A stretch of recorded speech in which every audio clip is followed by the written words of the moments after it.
മനസ്സിലായില്ലേ? 1968 1970 കാലഘട്ടത്തിലാണ് കാലിക്കറ്റിൽ സലീം സാർ ആണെങ്കിലും ജോ സാർ ആണെങ്കിലും ഒക്കെ ആർക്കിടെക്ചർ പ്രാക്ടീസ് ചെയ്യാൻ തുടങ്ങിയത്. ഉണ്ണിയേട്ടൻ പറഞ്ഞല്ലോ man is A social animal എന്നുള്ളത്. അത് സത്യം പറഞ്ഞു കഴിഞ്ഞാൽ ഭയങ്കര ഇതായിട്ടുള്ളൊരു സെൻറ്റൻസ് ആണ്. അപ്പം ഒരു സ്പേസ് ഡിസൈൻ ചെയ്യുന്ന ഇതാണല്ലോ ആർക്കിടെക്റ്റ് എന്ന് പറഞ്ഞ സാധനം.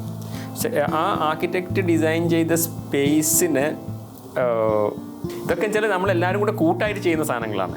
അവർക്കുള്ള സന്തോഷം ഭയങ്കര ഇതാണ്. അവർ ആ വീട് എൻ്റെ ഹാൻഡിങ് ഓവർ ചെയ്യുന്ന സമയത്ത് ആ അമ്മ പറഞ്ഞൊരു വാക്കുണ്ട്, ഇത് എൻ്റെ വീടല്ല, ഇത് നിങ്ങളെയും കൂടെ വീടാണ്, നിങ്ങൾക്ക് ഏത് സമയത്തും ഇവിടെ വരാമെന്നുള്ളത്. നമ്മളെ പറ്റിയൊരു പൊതുവേ തെറ്റിദ്ധാരണയുണ്ട്. ആർക്കിടെക്ചർ എന്ന് പറഞ്ഞു കഴിഞ്ഞാൽ ഭയങ്കര എന്താ പറയുക, അങ്ങനത്തെ ഒരു ആൾക്കാരാണ്. അവർ AC റൂമിൽ മാത്രമേ ഇരിക്കുകയുള്ളൂ. AC കാറിന് AC റൂമിലേക്ക് പോകുന്നതാണ്, വലിയ കപ്പൽ പോലത്തെ കാറിൽ സഞ്ചരിക്കുന്ന ആളുകളാണ്, ജനങ്ങളിലേക്ക് ഇറങ്ങി ചെല്ലില്ല എന്നൊക്കെ. ആ സാധനങ്ങളൊക്കെ കുറേയൊക്കെ മാറി ഇപ്പോൾ മാറ്റി അത് ശരി സത്യം പറഞ്ഞു കഴിഞ്ഞാൽ വളരെ തെറ്റായിട്ടുള്ള ധാരണ. Hey all, we are here in DChat, DG College of Architecture, first podcast episode, and we have the architect Naufal C. Hashim here. Welcome sir to the DChat. സാറിൻ്റെ ഒരു ആർക്കിടെക്ട് ലൈഫിലേക്ക് സാറ് എങ്ങനെയാണ് എത്തിപ്പെട്ടത്? ആർക്കിടെക്ട് ലൈഫിലേക്ക് എത്തിപ്പെട്ടതിനെ പറ്റി പറയുകയാണെങ്കിൽ കുറേ എന്നുള്ളൊരു സാധനങ്ങൾ പറയണം. എങ്കിലും ഞാനത് വളരെ ഷോർട്ടായി പറയാം. 96 ഞാൻ പ്രീ ഡിഗ്രി ഇപ്പോഴത്തെ +2 എന്ന് പറഞ്ഞ സാധനം അന്ന് പ്രീ ഡിഗ്രി ആണല്ലോ. 96 പ്രീ ഡിഗ്രി പാസ്സാവുന്നത്.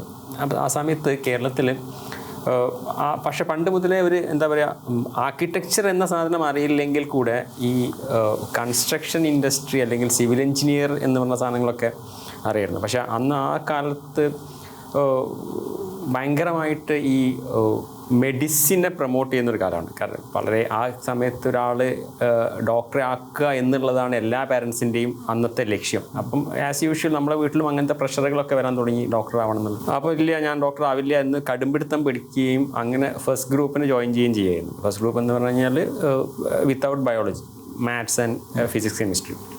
അത് കഴിഞ്ഞ് കോഴ്സ് കഴിയുന്നു. അപ്പോഴും നമ്മൾക്ക് വലിയ ഇതൊന്നുമില്ല, അങ്ങനെ എന്തെങ്കിലും എഞ്ചിനീയറിംഗ് ലെവലിലേക്ക് പോകണം എന്നുള്ള സാധനങ്ങളാണ്.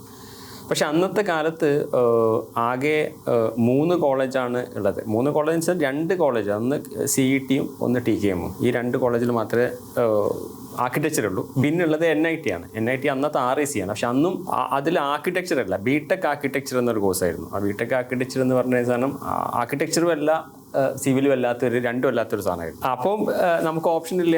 കാരണം ഈ 2 കോളേജിലും കൂടെ ആകെ 40 സീറ്റേ ഉണ്ടാവുള്ളൂ. അപ്പോൾ നമുക്ക് മെറിറ്റിൽ ആ സാധനത്തിലേക്ക് എത്തിപ്പെടുക എന്ന് പറഞ്ഞു കഴിഞ്ഞാൽ ഭയങ്കര ടാസ്ക്കാണ്. പക്ഷെ എന്നിരുന്നാലും നമ്മൾ ഒരു വിധത്തിലൊക്കെ ഒപ്പിച്ചൊക്കെ എടുത്ത് നോക്കി. പക്ഷെ എന്നിട്ടും എത്തിയില്ല. കാരണം അതിൻ്റെയും ഒരു 10 പേരോ 15 പേരോ മുമ്പുള്ള ആൾക്കാരെ വെച്ചിട്ട് നമുക്ക് ആ സീറ്റ് കഴിയും. അപ്പോൾ നമ്മുടെ ഈ ആർക്കിടെക്ചർ എന്നുള്ള സാധനം കഴിഞ്ഞല്ലോ. പിന്നെ ഇപ്പോൾ വാട്ട് നെക്സ്റ്റ് എന്നുള്ള ക്വസ്റ്റ്യൻ ഉണ്ട്. അപ്പം പിന്നെ ഡിഗ്രിക്ക് പോവാം. അങ്ങനത്തെ കുറേ ഓപ്ഷൻസ് ഇങ്ങനെ ആലോചിക്കുമ്പോഴാണ് പെട്ടെന്ന് ഡിപ്ലോമ എന്ന് പറയുന്ന ഓപ്ഷൻ ഉണ്ട് എന്ന് അറിയുന്നത്.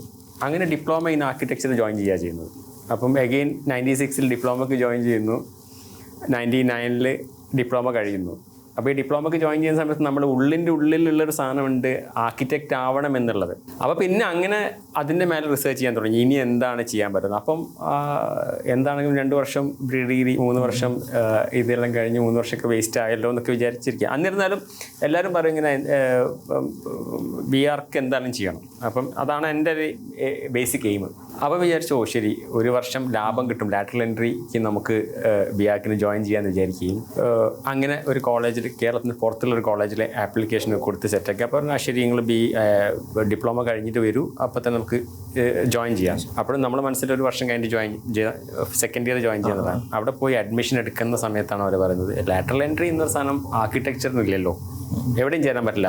അപ്പോൾ നമ്മളിനി അകത്തോട്ട് കാല് വെക്കണോ പുറത്തോട്ട് വെക്കണോ എന്നുള്ളൊരു കൺഫ്യൂഷനിൽ വല്ലാത്തൊരു സിറ്റുവേഷനിൽ ഇങ്ങനെ നിന്ന് അവസാനം ശരി ഒന്ന് ഇല്ലെങ്കിൽ എന്നില്ല. ഇപ്പോൾ എന്തായാലും നമ്മുടെ മനസ്സിൽ BArch എന്നൊരു സാധനമാണല്ലോ. അങ്ങനെ അന്നാണ് BArchന് ജോയിൻ ചെയ്തത്. 99 ജോയിൻ ചെയ്തു. പല സിറ്റുവേഷൻ കാരണവും പക്ഷേ ആ കോളേജിനോട് അഡ്ജസ്റ്റ് ചെയ്യലൊക്കെ വലിയ ബുദ്ധിമുട്ടുള്ളായിരുന്നു. പക്ഷെ എന്നാലും നിന്നു. അങ്ങനെയാണ് നമ്മൾ MESൽ ഞാൻ ഓൾറെഡി ആപ്ലിക്കേഷൻ കൊടുക്കുകയും അതിൻ്റെ അതിൽ റാങ്ക് ലിസ്റ്റ് പ്രകാരം MESന്ന് വിളിക്കുകയും ചെയ്യുന്നത്. അങ്ങനെ അതാണ് സത്യം പറഞ്ഞു കഴിഞ്ഞാൽ 99 ഞാൻ BArch എന്ന് പറഞ്ഞ സാധനത്തിലേക്ക് ജോയിൻ ചെയ്തു. ചിത്രം പറഞ്ഞു കഴിഞ്ഞാൽ 99 എന്ന് പറഞ്ഞപ്പോൾ 25 വർഷമായി.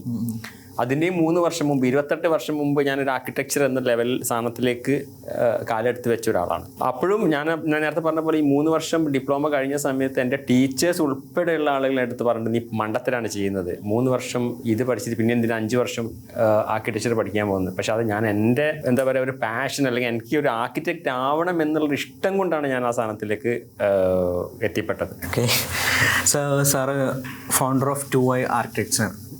അപ്പം എത്രത്തോളം ആണ് അതിൻ്റെ ഒരു എങ്ങനെയാണ് അവിടെ ഒരു ഇത് വിച്ച് മീൻസ് സാറ് എങ്ങനെയാണ് ഒരു ഫേം സ്റ്റാർട്ട് ചെയ്യാൻ തുടങ്ങിയത്, അതിൻ്റെ ഒരു മൈൻഡ്? ഞാൻ നേരത്തെ പറഞ്ഞില്ല 2004 ഞാൻ കോഴ്സ് കഴിയുന്നത്.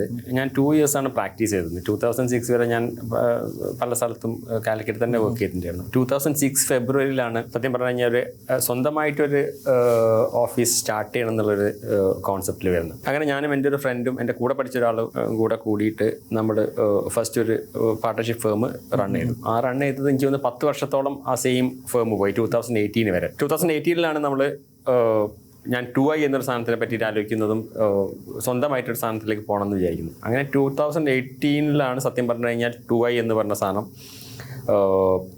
ഉണ്ടാവുന്നത്. പ്രാക്ടീസ് എന്ന് പറഞ്ഞ സാധനം നിങ്ങൾക്ക് പലർക്കും അറിയുന്നുണ്ടാവും. നമ്മുടെ ഒരു എന്താ പറയുക ഒരു ഭയങ്കര ഒരു ലാർജർ സ്കെയിലിൽ പ്രാക്ടീസ് ചെയ്യാൻ ഇഷ്ടപ്പെടാത്തൊരു ഫേമാണ്. നമ്മളെപ്പോഴും ഒരു ഗ്രൂപ്പ് ഓഫ് ആളുകൾ അല്ലെങ്കിൽ ഒരു ബൊട്ടീക്ക് ലെവലിലെ പ്രാക്ടീസും അത്ര തന്നെ ആളുകളെയും മാത്രം വെച്ചിട്ട് ആണ് നമ്മൾ പ്രാക്ടീസ് റൺ ചെയ്യുന്നത് തന്നെ. നമുക്ക് അറ്റ് എ ടൈമിൽ ഒരിക്കലും ഒരു 18 പേരിലൊന്നും മേലേക്ക് നമ്മൾ ഒരിക്കലും ആ ലെവലിലേക്ക് പോവുകയില്ല. നമ്മുടെ മാക്സിമം സ്ട്രെങ്ത് പറഞ്ഞാൽ 18 ആണ്. അതിൻ്റെ അപ്പുറത്ത് നമ്മൾ പോകാൻ ഉദ്ദേശിക്കുന്നുമില്ല. ഇപ്പോൾ നമ്മൾ ഇപ്പോൾ 2iക്ക് പുതിയൊരു ഓഫീസ് സ്പേസ് ഉണ്ടാക്കിക്കൊണ്ടിരിക്കുക. അവിടെയുള്ള സീറ്റിംഗ് കപ്പാസിറ്റി മാക്സിമം 18 ആണ്, മനസ്സിലായില്ലേ? അപ്പോൾ നമ്മൾ വെച്ചാൽ 18 നമ്മൾ നിർത്തും. 18 അപ്പുറത്തേക്ക് നമ്മൾ അങ്ങനെ ആ ലെവലിലുള്ള പ്രാക്ടീസോ അല്ലെങ്കിൽ നമുക്ക് ഭയങ്കര ക്ലോസ് ആയിട്ട് നമുക്ക് ഇഷ്ടമുള്ള സാധനങ്ങൾ ചെയ്യുക എന്നുള്ള ഒരു പ്രാക്ടീസാണ് നമ്മൾ ഫോളോ ചെയ്യുന്നതും. അതുതന്നെയാണ് നമ്മുടെ കൂടെ ഇരിക്കുന്ന എല്ലാവരുടെയും ആഗ്രഹവും, മനസ്സിലായില്ലേ? അപ്പോൾ ആ പ്രാക്ടീസ് അങ്ങനെ തന്നെയാണ് പോകുന്നത്. സാർ ഇപ്പോൾ എത്രയോ കുറേ പ്രോജക്ട്സ് നല്ല ഗ്രേറ്റ് പ്രോജക്ട്സ് ഒക്കെ ചെയ്തിട്ടുണ്ട്. അപ്പോൾ സാറിന് ഇഷ്ടപ്പെട്ട അല്ലെങ്കിൽ ഇൻഫ്ലുവൻസ് ചെയ്തിട്ടുള്ള ഏറ്റവും ഇഷ്ടപ്പെട്ട ഏതെങ്കിലും പ്രോജക്റ്റ്? ഇഷ്ടപ്പെട്ട പ്രോജക്ട്സ് എന്ന് പറയാൻ നമ്മൾ ചെയ്യുന്ന എല്ലാ പ്രോജക്റ്റും നമുക്ക് ഇഷ്ടപ്പെടുമല്ലോ. അത് പിന്നെ ഒരു over of period of time കഴിയുമ്പോൾ നമ്മൾ അതിൽ ഉണ്ടായിട്ടുള്ള മിസ്റ്റേക്സ് ആണ് നമ്മൾ പിന്നെ കാണുന്നത്, അല്ലേ? നമ്മളൊരു പ്രോജക്റ്റ് കഴിഞ്ഞു, അടുത്ത പ്രോജക്റ്റ് കഴിഞ്ഞ് ഒരു 2 വർഷം 3 വർഷം കഴിഞ്ഞ് നമ്മൾ ബാക്കിലേക്ക് നോക്കുന്ന സമയത്താണ് നമുക്ക് മനസ്സിലാവും ഇത് കുറച്ചും കൂടെ നന്നാക്കാൻ എനിക്ക് ഇങ്ങനെ ചെയ്യായിരുന്നു എന്നുള്ള സാധനങ്ങൾ. അത് എല്ലാ പ്രോജക്റ്റും നമുക്കൊരു ലേണിംഗ് എക്സ്പീരിയൻസ് തന്നെയാണ്. അത് ഈവൻ ഇപ്പം നമ്മൾ ഒരു 1000 വീട് ചെയ്തിട്ട് 1001ാമത്തെ വീട് ചെയ്യുമ്പോഴും അതും എഗെയിൻ ഒരു ലേണിംഗ് എക്സ്പീരിയൻസ് തന്നെയായിരിക്കും. അപ്പം നമുക്ക് പണ്ടുണ്ടായിരുന്നിട്ടുള്ള മിസ്റ്റേക്സ് നമുക്ക് മാറ്റാം ഈ പ്രോജക്റ്റിലൂടെ എന്നുള്ളതായിരിക്കുമല്ലോ നമ്മുടെ എയിം. പക്ഷെ എനിക്ക് പേഴ്സണലി ഇഷ്ടപ്പെട്ടിട്ടുള്ള ഒരുപാട് പ്രോജക്ട്സ് ഉണ്ട്. അതിൽ 1-2 ഒരു എക്സാമ്പിൾസ് എടുത്ത് പറയുകയാണെങ്കിൽ നമ്മളൊരു ബീച്ചിൽ തന്നെ കാലിക്കറ്റ് ബീച്ചിൽ ഒരു കമ്മ്യൂണിറ്റി സ്പേസ് ചെയ്തിട്ടുണ്ട്, സമുദ്ര എന്ന് പറഞ്ഞിട്ട്. അത് ഫിഷർമെൻ കമ്മ്യൂണിറ്റിക്ക് വേണ്ടിയിട്ടുള്ളൊരു സ്പേസാണ്. അപ്പോൾ അവരുടെ സ്വന്തം സ്പേസ് ആയിട്ടാണ് അതിനിപ്പോൾ ട്രീറ്റ് ചെയ്യുന്നത്. കാരണം അവരുടെ ചില ഭയങ്കര ചെറിയ 1 സെൻറ്റ് 1.5 സെൻറ്റിലൊക്കെ താമസിക്കുന്ന ആളുകൾ കല്യാണം നടത്താനോ അല്ലെങ്കിൽ വേറെയുള്ള പരിപാടി നടത്താനോ ഒന്നും സ്ഥലമില്ലാത്ത നിന്നിട്ട് ഉള്ള ആളുകൾക്ക് അവരുടെ പേഴ്സണൽ സാധനങ്ങൾ ചെയ്യാൻ പറ്റുന്നൊരു നല്ല ഒരു സ്പേസ് നമുക്ക് ക്രിയേറ്റ് ചെയ്യാൻ പറ്റിയെന്നുള്ളതാണ്, മനസ്സിലായില്ല? അത് ആ സാധനം അവർ ആ സ്പേസ് എൻജോയ് ചെയ്യുന്ന കാണുന്ന സമയത്ത് കിട്ടുന്നൊരു സന്തോഷം ഭയങ്കര നമുക്ക് ഒരിക്കലും അങ്ങനെ ആ ഒരു ഫീൽ നമുക്ക് പറഞ്ഞറിയിക്കാൻ പറ്റാത്തൊരു സാധനമാണ്. അതേപോലെ തന്നെയായിരുന്നു നമ്മൾ നേരത്തെ ഞാൻ പറഞ്ഞ പോലെ തന്നെ നമ്മുടെ കാലിക്കറ്റിലൊരു പ്രത്യേകത. കാലിക്കറ്റിൽ നമ്മുടെ പല ഫേംസും ഒരുമിച്ച് കുറേ പ്രൊവൈഡ് ചെയ്യുന്നുണ്ട്, കൺസോഷ്യം എന്നുള്ള ലെവലിൽ. ഇപ്പോൾ നമ്മൾ 2iയും DEATHും ഒരുമിച്ച് ചെയ്യുന്നുണ്ട്, 2iയും സ്പേസ് ആർട്ടും ചെയ്യുന്നുണ്ട്. നമ്മൾ 3 ഫേമും കൂടി ഒരുമിച്ച് ചെയ്യുന്നുണ്ട്, സ്പേസ് ആർട്ടും DEATHും ചെയ്യുന്നുണ്ട്.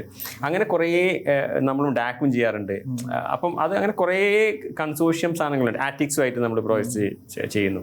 അപ്പോൾ അതിൻ്റെ ഭാഗമായിട്ട് 2018 ഫ്ലഡിൽ നിലമ്പൂരുള്ള ഒരു ട്രൈബൽ ഒരു കോളനിയിൽ ഫുൾ അവരെ കംപ്ലീറ്റ് വാഷ് ഓഫ് ചെയ്ത് പോയി ഫ്ലഡിൽ. അപ്പോൾ അവർക്കൊരു സ്പേസ് ഗവൺമെൻറ് എടുത്തു കൊടുക്കുകയും അവിടെ ഒരു ട്രൈബൽ അവർക്കുള്ളൊരു ഒരു എന്താ പറയുക ഒരു ഹൗസിങ് ലെവലിലെ സാധനം അത് നമ്മളും ഡീകത്ത് ഒരുമിച്ചായിരുന്നു ചെയ്തത്. ആ പ്രോജക്റ്റ് ഇതേപോലെ തന്നെ ഭയങ്കരമായിട്ട് നമുക്ക് ഒരു ടച്ചിങ് സാധനമാണ്. കാരണം അത് അവർക്ക് എന്താണോ വേണ്ടത് അവരുടെ കൾച്ചർ എന്താണെന്നുള്ള രീതിയിലുള്ള സാധനങ്ങൾ നോക്കിയിട്ട് അതിനനുസരിച്ചിട്ടുള്ള ചെയ്തിട്ടുള്ള ഒരു സാധനം. അങ്ങനെയുള്ള കുറച്ച് ഒന്ന് രണ്ട് ഞാൻ പറഞ്ഞില്ലേ അങ്ങനത്തെ സാധനങ്ങൾ നമുക്ക് എപ്പോഴും എന്താ പറയുക മനസ്സിൽ ഉണ്ടാവും. അത് മാത്രമല്ല ഞാൻ പറഞ്ഞില്ല നമ്മളിപ്പോൾ ഇങ്ങനെ ഒരു ഭയങ്കര ലാർജർ സ്കെയിലിൽ പോവാത്തത് കൊണ്ട് നമ്മൾ ഈ ബൊട്ടീക്ക് ലെവലിൽ ചെയ്യുന്നതുകൊണ്ട് നമുക്ക് ഇഷ്ടമുള്ള സാധനം മാത്രമേ നമ്മൾ ചെയ്യുന്നുള്ളൂ. മനസ്സിലല്ലേ? അപ്പം ആസ് ഓഫ് കോഴ്സ് അത് എല്ലാവർക്കും ഇപ്പം നമ്മുടെ ടീമിനാണെങ്കിൽ കൂടെ അങ്ങനെ ഒരു പ്രോജക്റ്റ് 2 പ്രോജക്റ്റ് എന്ന് പറയാൻ പറ്റും എന്ന് എനിക്ക് തോന്നുന്നില്ല. സോ പിന്നെയുള്ള ചോദ്യം വെച്ചാൽ നമ്മളെ ഈ ഒരു കേരള ഇന്ത്യ നമ്മുടെ കൾച്ചർ സാറിൻ്റെ ഡിസൈനിൽ എത്രത്തോളം ഇൻഫ്ലുവൻസ് ചെയ്തിട്ടുണ്ട്? ഡെഫിനറ്റ്ലി നമ്മൾ ആ കൾച്ചർ ഇപ്പം ഏത് പ്രോജക്റ്റ് ചെയ്യുകയാണെങ്കിലും നമ്മൾ ആ കൾച്ചർ നോക്കിയിട്ട് തന്നെ നമുക്ക് ചെയ്യാൻ കഴിയുള്ളൂ. എവിടെയാണെങ്കിലും ഇപ്പം കേരളത്തിലാണെങ്കിലും കേരളത്തിൻ്റെ കൾച്ചർ അനുസരിച്ചല്ലേ നമ്മളൊരു സാധനം ചെയ്യാൻ പറ്റുള്ളൂ നമുക്ക്. ഇപ്പം ഞാൻ നേരത്തെ പറഞ്ഞ പോലെ സമുദ്രമൊക്കെ ചെയ്യുന്ന സമയത്ത് ആ ഏരിയയിലുള്ള ആൾക്കാരുടെ കൾച്ചറും അതിൻ്റെ കോണ്ടെക്സ്റ്റും നോക്കിയിട്ടല്ലേ നമ്മൾ എവിടെ അങ്ങനെ തന്നെയല്ലേ ചെയ്യാൻ കഴിയുള്ളൂ. ഇപ്പം നമ്മൾ ഈവൻ ഒമാനിലൊരു പ്രോജക്റ്റ് ചെയ്യുന്നുണ്ട്. ദാറ്റ്സ് അഗെയിൻ എന്താ പറയുക ഒരു പബ്ലിക് സ്പേസ് ആണ്. ഒരു 10 ഏക്കറിലുള്ള പബ്ലിക് പാർക്കാണ്. അവിടെ ഇതേപോലെ തന്നെ യൂത്ത് സെൻറ്റർ എന്ന് പറഞ്ഞിട്ട് ഒരു അമ്യൂണിറ്റി സെൻറ്ററും ബാക്കിയുള്ള മിനിമം ലെവലിലുള്ള ബിൽറ്റ് ഫോംസും ഒക്കെ ഉണ്ട്. അത് ആ കൾച്ചർ നോക്കാൻ നമുക്ക് ചെയ്യാനേ കഴിയില്ല. നമ്മൾ ഇവിടുത്തെ സാധനം വെച്ചിട്ട് നമുക്ക് ഒരിക്കലും അവിടെ ചെയ്യാൻ കഴിയില്ലല്ലോ. അപ്പോൾ അവിടെ പല സാധനങ്ങളും നമുക്ക് ഭയങ്കര ഇതായിട്ട് തോന്നും. കാരണം വെച്ചാൽ അവർക്ക് ഈവൻ ആ പാർക്കിൽ പോലും അല്ലെങ്കിൽ ഈ യൂത്ത് സെൻറ്ററിൽ പോലും സെപ്പറേറ്റ് ലേഡീസ് എൻട്രി അവർക്ക് ആവശ്യമുണ്ട്. അത് അവരുടെ കൾച്ചറിൻ്റെ ഭാഗമാണ്. മനസ്സിലായില്ലേ? ഈ പൂളുണ്ട്, പൂള് ഫുൾ എൻറ്റയർലി ക്ലോസ് ചെയ്തിട്ടുള്ള ഇതിലെ ലേഡീസ് പൂള് ഉണ്ടാവാൻ പാടുള്ളൂ. അതൊക്കെ അല്ല, അത് നോക്കാതെ നമുക്ക് ചെയ്യാൻ കഴിയില്ല. അത് അവരുടെ കൾച്ചറിന്റെ ഭാഗമാണ്. നേരെ മറിച്ച് നമ്മൾ ഇങ്ങോട്ട് വരുന്ന സമയത്ത് അത്രയും ആ കൾച്ചറൽ ഡിഫറൻസ് വരാം. അത് എല്ലാ സ്ഥലത്തും ഉണ്ടാവും. അത് പിന്നെ ഈ ഒരു യങ് ആർക്കിടെക്ട്സിനെ കോമ്പറ്റേറ്റീവ് വേൾഡിൽ എത്രത്തോളം സസ്റ്റൈനബിൾ ആൻഡ് എസ്റ്റാബ്ലിഷ് ആയിട്ട് വർക്ക് ചെയ്യാനും പഠിക്കാനും എല്ലാത്തിനുമായിട്ട് സാറിനൊരു അഡ്വൈസ് കൊടുക്കാൻ പറ്റും? ഈ കോമ്പറ്റേറ്റീവ് വേൾഡ് അല്ലെങ്കിൽ കോമ്പറ്റേറ്റീവ് എന്ന് പറഞ്ഞ സാധനം ഇന്ന് ഉണ്ടായ സാധനമല്ല സത്യം പറഞ്ഞു കഴിഞ്ഞാൽ. അത് എല്ലാ കാലത്തും അതിൻ്റേതായിട്ടുള്ള കോമ്പറ്റീറ്റീവ്സ് ഉണ്ടാവലുണ്ട്. കാരണം ഞാൻ നേരത്തെ പറഞ്ഞ പോലെ നമ്മൾ പഠിച്ചിറങ്ങുന്ന സമയത്ത് ഒരു സാധാരണക്കാരല്ല ഒരാൾ ഒരു വീട് ഉണ്ടാക്കണം അല്ലെങ്കിൽ ഒരു ബിൽഡിങ് ചെയ്യണം എന്നുണ്ടെങ്കിൽ ഒരു ആർക്കിടെക്റ്റിലേക്ക് വരാനുള്ള സമയമല്ലായിരുന്നു അന്ന്. മനസ്സിലായില്ലേ? 1968 1970 കാലഘട്ടത്തിലാണ് കാലിക്കറ്റിൽ സലീം സാർ ആണെങ്കിലും ജോ സാർ ആണെങ്കിലും ഒക്കെ ആർക്കിടെക്ചർ പ്രാക്ടീസ് ചെയ്യാൻ തുടങ്ങിയത്. ആ കാലഘട്ടത്തിൽ അവരെങ്ങനെ ആർക്കിടെക്ചർ പ്രാക്ടീസ് ചെയ്തു? അത്രയും ആർക്കിടെക്ട് എന്ന വാക്ക് പറയാൻ ഇന്നും ആൾക്കാർക്ക് കറക്റ്റായിട്ട് അറിയില്ല. അപ്പൊ ആ കാലഘട്ടത്തിൽ അവരിങ്ങനെ ഒരു ആർക്കിടെക്ചർ പ്രാക്ടീസ് തുടങ്ങിയത് എത്രത്തോളം കഷ്ടപ്പെട്ടിട്ടായിരിക്കും. ആ അന്ന് മുതൽ ഇപ്പം 1968 അല്ലെങ്കിൽ 70 മുതൽ 68 തോന്നുന്ന ഫസ്റ്റ് CET ആർക്കിടെക്ചർ സ്റ്റാർട്ട് ചെയ്യുന്നത്. അപ്പോൾ 73 ആയിരിക്കും അവർ ഇറങ്ങിയിട്ട് പ്രാക്ടീസ് തുടങ്ങിയിട്ടുണ്ടാവുക. അപ്പൊ അന്ന് അവർ ഉണ്ടാക്കി വെച്ചൊരു സാധനമുണ്ട്. എന്താണ് ആർക്കിടെക്ട് എന്നുള്ളത്, അല്ലെങ്കിൽ എന്താണ് ആർക്കിടെക്ചർ എന്നുള്ളത്, അല്ലെങ്കിൽ എങ്ങനെയാണ് ആർക്കിടെക്ട് പ്രാക്ടീസ് ചെയ്യുന്നത് എന്ന് വെച്ചിട്ടുള്ളത് അത് അവർ അന്ന് ഉണ്ടാക്കിയ സാധനം. അന്ന് ഇപ്പോൾ ഉള്ളതിനേക്കാൾ ബുദ്ധിമുട്ടായിരിക്കും അന്ന് പ്രാക്ടീസ് ചെയ്യാൻ. ഓവർ ഓഫ് പീരീഡ് അപ്പം കഴിഞ്ഞ് നമ്മുടെ ജനറേഷനിലേക്ക് എത്തുന്ന സമയത്തും നമ്മൾ ഇറങ്ങുമ്പോഴും ആർക്കിടെക്ട് അല്ലെങ്കിൽ ആർക്കിടെക്ചർ എന്ന് പറഞ്ഞു കഴിഞ്ഞാൽ ഈ സിവിൽ എഞ്ചിനീയർ അല്ലേ എന്നാണ് ചോദിക്കുക. അല്ല, ഞാൻ അതിൻ്റെ ഇടയ്ക്ക് ഒരു ചെറിയൊരു രസമുള്ള എക്സാമ്പിൾ പറയാം. ഞാൻ ഈ ആർക്കിടെക്ചറിന് ജോയിൻ ചെയ്യുന്ന സമയത്ത് എൻ്റെ വീടിൻ്റെ അടുത്ത് തന്നെ ഉള്ള എൻ്റെ നെയ്ബറുടെ മകൻ ഈ ITIക്ക് ജോയിൻ ചെയ്തു.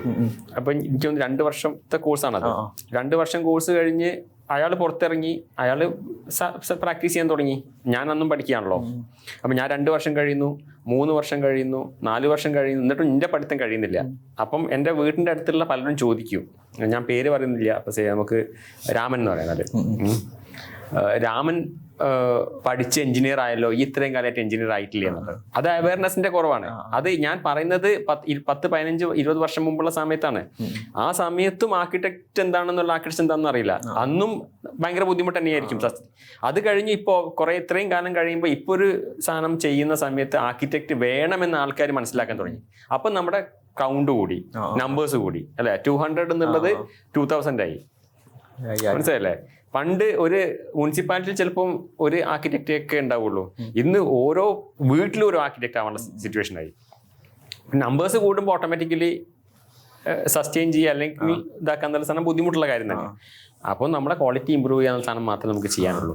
ക്വാളിറ്റി ഇമ്പ്രൂവ് ചെയ്തിട്ടില്ലെങ്കിൽ നമുക്ക് നിലനിൽക്കുക എന്നുള്ള സാധനം ബുദ്ധിമുട്ടുള്ള സാധനം.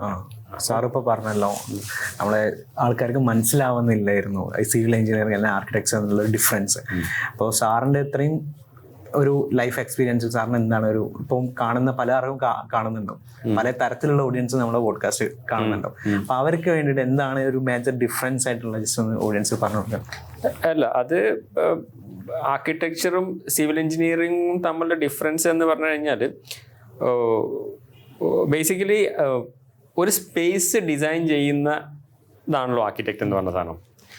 ആ ആർക്കിടെക്റ്റ് ഡിസൈൻ ചെയ്ത സ്പേസിന് നമ്മൾ കടലാസിൽ ഒരു സാധനം ഉണ്ടാക്കി, പേപ്പറിൽ ഒരു സാധനം ഉണ്ടാക്കിയ സാധനം, ആ സാധനം എക്സിക്യൂട്ട് ചെയ്തിട്ട് അത് അതേപോലെ ആക്കി തരിക എന്നുള്ളതാണ് ഒരു സിവിൽ എഞ്ചിനീയറിൻ്റെ ഡ്യൂട്ടി അല്ലേ.